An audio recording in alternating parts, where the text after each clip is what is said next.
आज जो है संविधान दिवस की 76वीं वर्षगांठ है। हम लोग विगत 5 सालों से, इस साल 5वां साल है ये धरना पे। 2 साल हम लोग हाईकोर्ट चौराहे पे किए थे, क्योंकि ये वर्किंग डे था तो वहाँ परमिशन तो मिल जाता, लेकिन हम लोग टेंट माइक नहीं लगा पाते। परमिशन यहाँ मिला तो हम लोग जो है कि संविधान के सम्मान में अभी ये जो है 30 दिवसीय संविधान पदयात्रा ग्रामीण क्षेत्र यमुना पार्क के तहसील करछना में और तहसील 12 के अंतर्गत आज उसका समापन था संविधान मेला के अवसर। तो विशेष करके हम लोग संविधान चाहे पदयात्रा में या संविधान मेले में जो हम लोग स्पष्ट बात कर रहे हैं, विशेष करके संविधान के 4 ऐसे अनुच्छेद हैं जिस पे हम पुरजोर काम कर रहे हैं। डॉक्टर अम्बेडकर वेलफेयर नेटवर्क जो है, पहला है अनुच्छेद 39 ख, जो संपत्ति के बंटवारे की इस तरह बंटवारा हो सबका हित उसमें सुनिश्चित हो।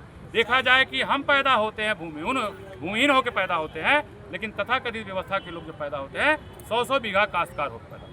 अगर पहले प्रधानमंत्री से लेकर आज हमारे वर्तमान में नरेंद्र मोदी साहब जो है प्रधानमंत्री हैं, अगर संविधान के अनुच्छेद 39 ख पे अगर काम किए होते, जितने यहाँ भूमिहीन महिलाएं आपको जो है कि आंदोलन करते हुए नजर आ रही हैं, संविधान महोत्सव मनाते हुए नजर आती है, हो सकता है हम संविधान महोत्सव न मनाते, क्योंकि हर व्यक्ति जो है कि उसके तहत जो स्पष्ट कम्युनिस्टों के एक आंदोलन है कि जो जमीन सरकारी है वो जमीन हमारी है, जल्दी बांटो उसर पड़ती जिसके पास नहीं है धरती, और धरती नहीं धनवानों की है मजदूर किसानों की। 39 ख पे अगर काम हो गया होता तो आज हमको यहाँ पे संविधान महोत्सव मनाने की जरूरत न पड़ती। निश्चित है हर व्यक्ति कम से कम भाई जो खेती बाड़ी करता जमीन उसके पास जाती, जो खेती बाड़ी ना करता जमीन उसके पास न जाती। अच्छा, बताया जाता है कुछ महिलाएं कह रही हैं कि जब हम गाँव में रहते हैं इनके पास रहने के लिए छत नहीं है, जमीन नहीं है, लोग घर बना के रहे, गाँव आस पास के जो कुछ गाँव कैसे दबल के पूरे गाँव की ही सरकारी जमीन को कब्जा करके रखते हैं। देखिए, आप बिल्कुल सही सवाल आप कर रहे हैं।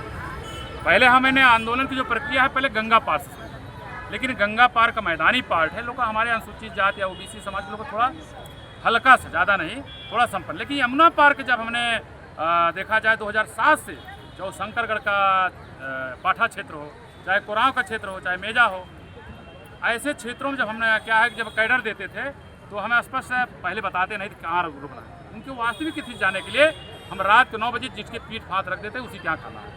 हमने देखा कि हमारी उम्र आज 40 साल हो रही है, लेकिन हमारे बचपना जो 40 साल पहले या 50 साल हो रहा है, 50 साल पहले यमुना पार की स्थिति हमारी बचपना वाली है।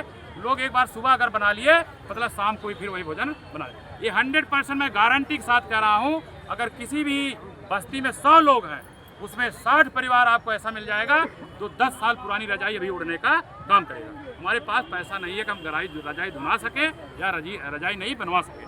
मतलब हमारे पास जो साड़ी पहने हैं उसमें इतनी पेमद हो चुकी है, इतनी पेमद बन चुकी है, उस साड़ी बदलने की ज़रूरत है, लेकिन हमारे पास आर्थिक संसाधन नहीं है हम साड़ी बदल सके। आप 100% जो सवाल कर रहे हैं, यमुना पार का लगभग 60% ऐसे घर मिल जाएंगे जो आज भी झोपड़पट्टी छनियरे में और खपड़ैला में रह रहे हैं। लेकिन देखा जाए आज भी अनुसूचित जातियों में, ओबीसी में जो थोड़ा सबल है, जो प्रधानमंत्री आवास योजना आ रही है, कुछ भी योजना आ रही है, जो गांव में भी थोड़ा सबल है, वो सेक्रेटरी से मिलकर के, प्रधान से मिलकर के उसका लाभ उठा ले रहे हैं। लेकिन हाशिए पर रहने वाला जिसको लेकर हम काम कर रहे हैं, आज भी सरकारी योजनाएं उन तक नहीं पहुंच पा रही। सरकार इस पर विचार क्यों नहीं कर रही है, जो आप जिस मुद्दे पे बात कर रहे हैं? देखिए, सरकार इसलिए नहीं विचार कर पा रही है। आज जो है मानवर काशीराम साहब ने चमचा योजना, चमचा युग में चाहे वो बहुजन समाज पार्टी ही क्यों न हो और आज आए बीजेपी ही, सबके अगर हमारे माननीय विधायक वाचस्पति जी अगर 12 में है और जो है कि करसनम हमारे जो है कि आपके निषाद जी हैं, संजय निषाद साहब, इनके इर्द गिर्द जो मेला लगता है दलालों के मेला लगता है। ये इनके चमचे जो है कि वो दलाली के माध्यम से कहाँ हैंडपम्प लगवाना है, कहाँ नाली बनवानी है, कहाँ खनंजा है, उसका कमीशन पूरी करते हैं। यही नहीं, वो सरकारी विभागों में उनका जो एजेंट है वहाँ जाए पहले फिक्स कर देंगे, ये सड़क बनेगी 1 करोड़ अगर 1 करोड़ में कितना कमीशन हमारे विधायक जी को होगा, उनका जो PRO है वो PRO ही डीलिंग करेगा। ये जब हमारे प्रधानमंत्री ने जो है डिजिटल इंडिया में भ्रष्टाचार मुक्त भारत बनाने की बात कर रहे हैं, लेकिन उन्हीं की सरकार हम बता रहे हैं कि तीसरा कार्यकाल चला है, लेकिन इस तरह से जो बता रहे हैं जो काम नहीं हो पा रहा है।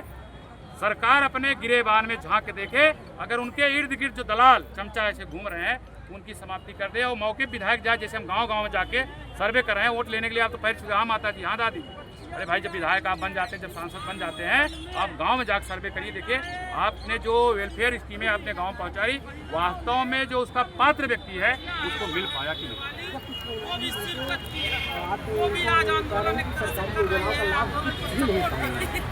देखिए, सरकारी योजनाओं का लाभ जो इसलिए नहीं पा रही है, जो डिजिटल इंडिया है, पहली बात तो जो हाशिए में रहने वाला व्यक्ति पहली बात वहाँ पर, उनका लड़का भी अगर 5 तक पढ़ी है तो डिजिटल में कोई जानकारी नहीं है, क्योंकि आज भी जो सर्वे है, सर्वे में आजकल ऑनलाइन फार्म भरा जाता है। वो आवासीय योजना हो, कुछ भी वृद्धा पेंशन हो, कुछ भी हो, सब ऑनलाइन है। अब पता चला हमको जानकारी नहीं तो ऑनलाइन कैसे करें। हम अगर जाते हैं 100 रुपया साइबर वाला ले लेता है तो क्या भरा क्या नहीं वही जाने। तो हमारा कहीं न कहीं जो फार्म भरते हैं जो उसका क्राइटेरिया है कहीं न कहीं गड़बड़ है, जिससे हम पात्र वहाँ नहीं बन पा रहे हैं और उस डिजिटल इंडिया में साइबर में कहीं कहीं छप आप जा लोगों रहे ने ज्ञापन दिया है, क्या आश्वासन मिला? हैं। देखिए आश्वासन जो मिला है ये तो एक बहाना था ज्ञापन देने का। जो हमारी रणनीति है कि यमुना पार में जो 4 तहसीलें 12 है, करछना है, मेजा है, कुराव है, इन चारों तहसीलों पे एक आने वाला आंदोलनकारी भूमिका में जो महिलाएं आप दिख रही हैं कि हम झलकारी बाई बनेंगे, हम उदा देवी बनेंगे। निश्चित है कि अगर एक बहन जी बहुजन समाज पार्टी में वो अगर नेतृत्व कर रही हैं, हम हर गांव में एक मायावती तैयार करना चाहते हैं। निश्चित है आने वाले समय में 39 का जो ज़मीन सरकारी हो ज़मीन है तो छोटा मुद्दा है, लेकिन हम चाहते हैं कि जब हम हजारों साल पहले इस देश के हुक्मरान थे, शासक थे, राजा रजवाड़े थे, पुनः आने वाले समय में इस देश का हुक्मरान, शासक और राजा रजवाड़ा बनना चाहते हैं। तो दोस्तों आप देख पा रहे हैं कि जो सैकड़ों की तादाद में महिलाएं बैठी हैं, ये अपनी मांगों को लेकर आई हुई थी, लेकिन फिलहाल यहाँ पर लिया गया है और बताया जाता है कि इनके हर गांव में हर ऐसे कई व्यक्ति हैं जो ये दोनों कौन भेजा वहाँ पे? कौन भेजा तुम लोग? के पास उठो पहले तुम लोग जल्दी उठो, नहीं मिल हटो वहाँ से। सरकारी नियम पट्टा नहीं देता। जल्दी उठो ये सार्वजनिक बेइज्जती हो।